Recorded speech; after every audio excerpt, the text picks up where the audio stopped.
again, dropping in some different color in there. And I've gone over that leaf, don't care, it's gonna be a hole in the leaf.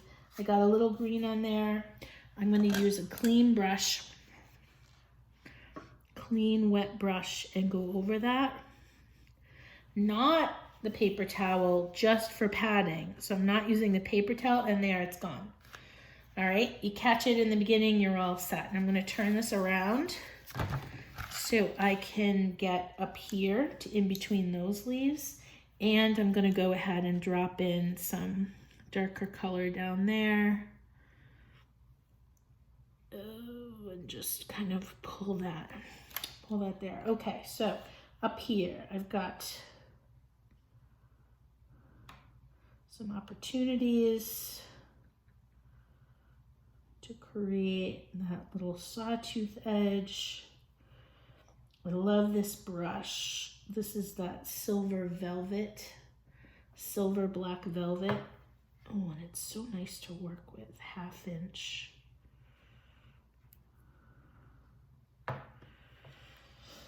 All right, I'm gonna pull in some different color in here. Don't want it to be all the same. But you see how this is creating layers and depth.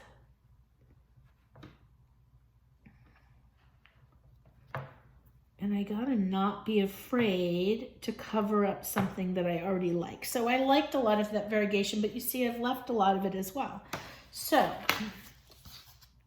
you begin to see, you know, we've got clumps of leaves, not very many individual leaves, which is fabulous because that gets boring very fast for me.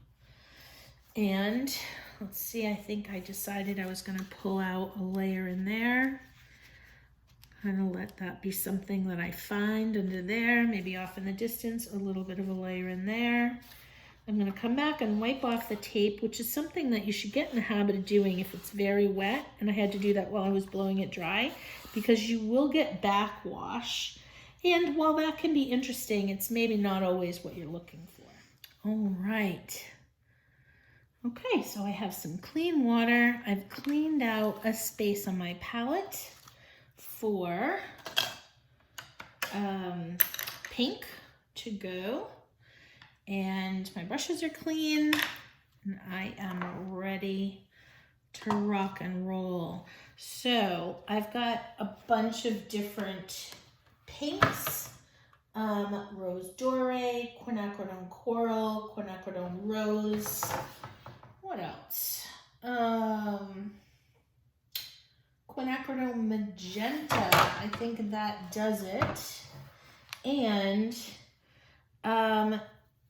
pink is not one of those colors that you can mix. So light red is still kind of just light red. It's really not pink. So I do recommend, you know, pick a pink that you like, that you're most likely to paint with, and invest in that. I love Daniel Smith colors, Sennelier, Holbein, Winsor Newton. Pretty much any of those will do it for you. Cotman paints have a lot of filler. They're the student grade. Now, there is yellow in the center of this flower, right? But it is in shadow. So it's not bright yellow. It's, if I had to name it, I guess I'd name it probably New Gamboge. It's kind of an orangey yellow. In watercolor, I highly recommend painting from light to dark.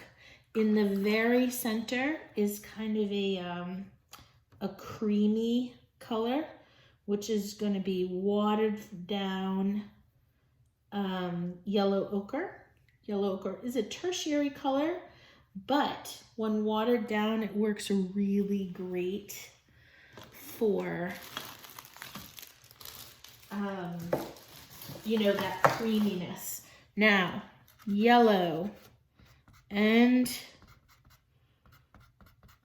all of its relatives, you cannot erase after you've painted it. So I'm going to go ahead and erase it. I know where it is. I'm looking at my picture. I know what I just erased. I'm going to go ahead and put that in. It extends beyond.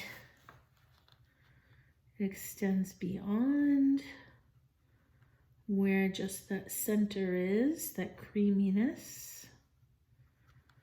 And you know, the more I work on this right now, I feel like I probably used the wrong side of the arches, but that's okay.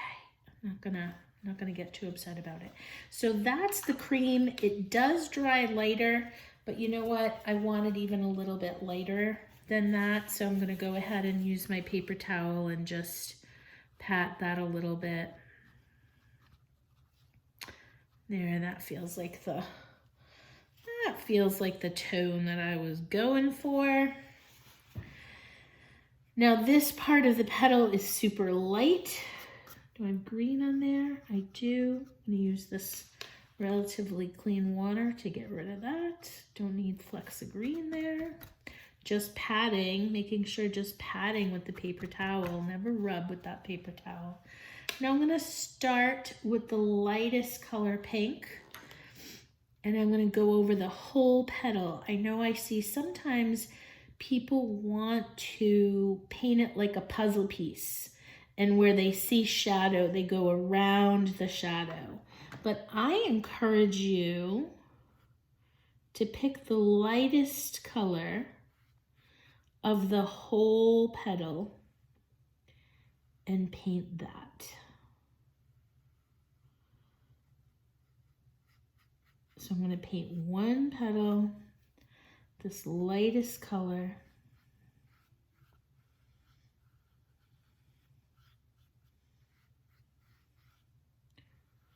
Thinking about the petal shape, putting the brush down and just dragging it around, pulling it in towards the middle like the petals go, going right up against that green.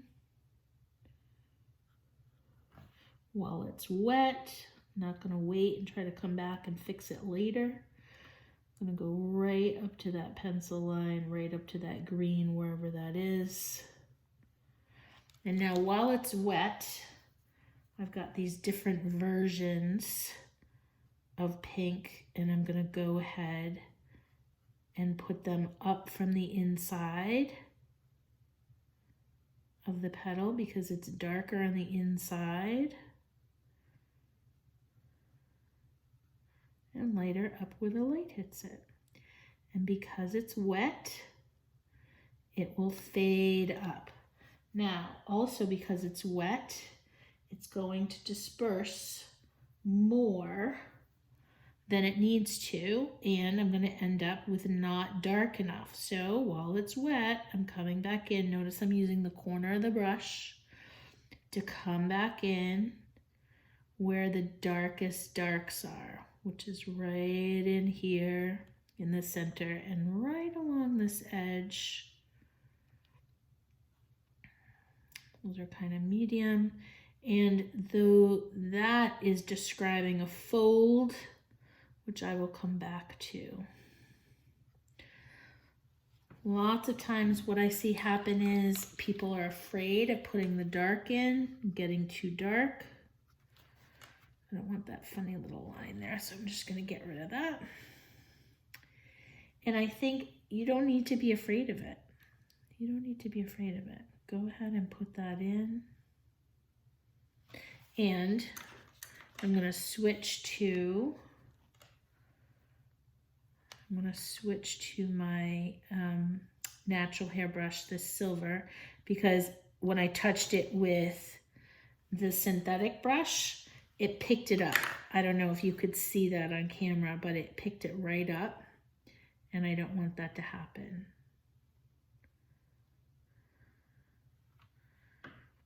And this edge did not finish moving as much as I wanted it to move.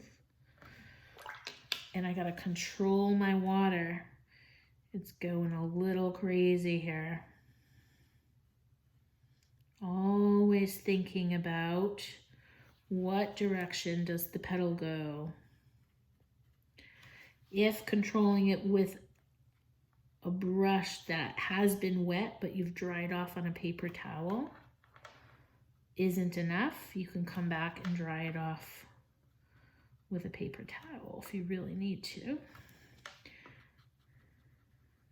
Using the side of this silver brush, kind of let it blend and show that curve.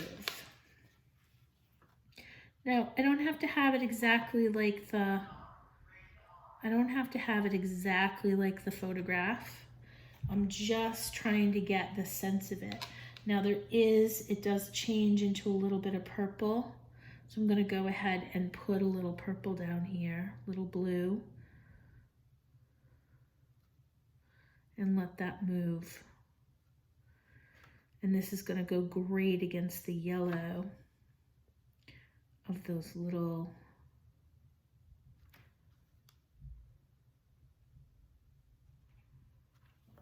okay, so when I move along, which I'm going to do, I'm going to pick a petal that doesn't touch that. So this one doesn't touch that, and I'm going to do that one next. The lightest pinks here. Right up to that green, right up to that pencil line. Now, the pencil line under the pink, because I used graphite that is erasable, that pencil line under the pink I'm going to be able to erase. So this is all one petal. So I'm going to go ahead and paint the whole petal this beautiful pale, pale pink, treating it not like a puzzle piece, but instead like one unit, and then come back and add whatever needs to be added. So shadows basically is what will need to be added. And this fades out. I'm gonna go right up to this little tan bit, right up to that. And then I'm gonna go ahead and get that so it's quinacridone magenta that I'm using for the shadows here. And is this color an exact match for what this rose is? No, it's not. But you know what? It's not going to be shown together, so it doesn't matter.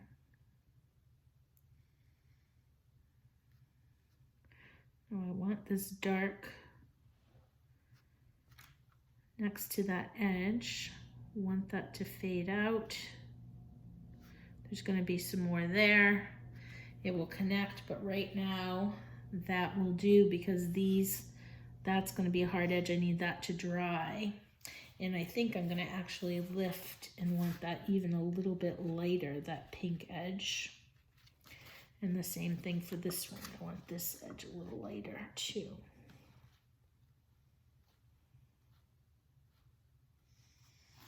So those two are going to be super bright edges as we lead into the heart of the flower.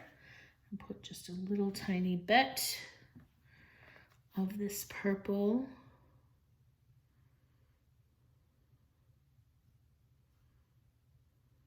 And I love how that kind of goes around there and bleeds a little bit. And I'm going to lighten this up. I see in my photograph, this is a little light spot in there. I don't want it to be as light as the other, but I don't want it to be as dark as that too. So I'll come back to that. And now this petal is touching, this petal is touching, that petal is touching. That means that I need to let this dry. So sometimes patience is a virtue, and I will come back. So this is what we have so far. And I'm going to come back to that.